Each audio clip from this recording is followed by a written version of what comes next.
Every person has to leave, has to change like seasons. They have to or they die. The seasons remind me that I must keep changing, and I want to change because it's God's way. All my life I have been changing.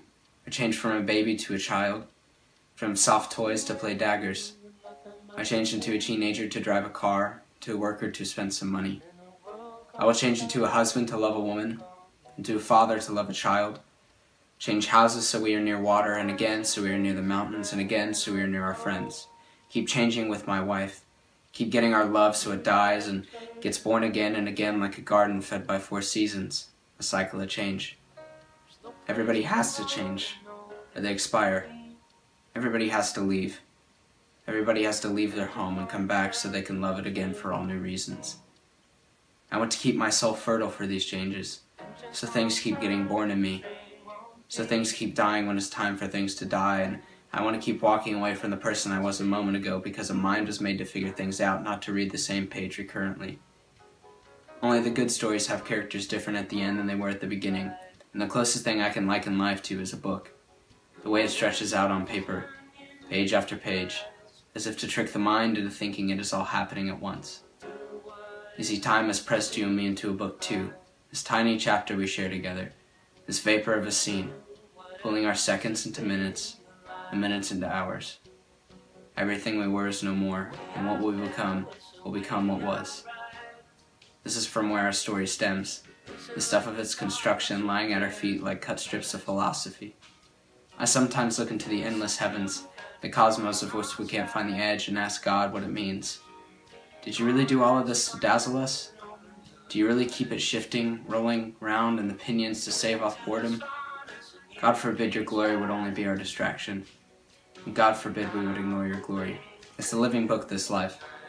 It folds out in a million settings, cast with a billion beautiful characters, and is almost over for you.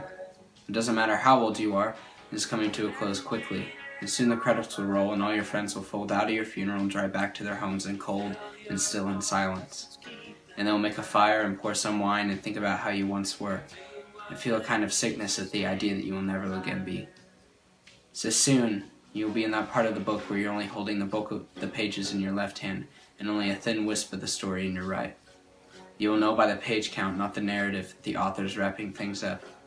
You will begin to mourn its ending, and want to pace yourself slowly towards its closure, knowing that the last lines will speak something beautiful of the end of something long and earned, and you hope that this thing closes out like last breaths, like whispers about how much and who the characters have come to love, and how authentic the sentiments feel when they have earned 100 pages of qualification.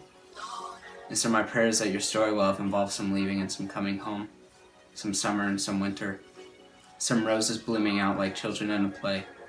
My hope is your story will be about changing, about getting something beautiful born inside of you, about learning to love a woman or a man, about learning to love a child, about moving yourself around water, around mountains, around your friends, about learning to love others more than we love ourselves, about learning oneness as a way of understanding God. We get one story, you and I, and one story alone. God has established the elements, the setting, and the climax and the resolution. It will be a crime not to venture out, wouldn't it?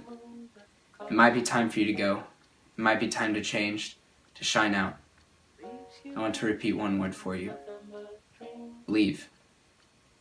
Roll the word around on your tongue for a bit. It's a beautiful word, isn't it? So strong and forceful, the way you've always wanted to be.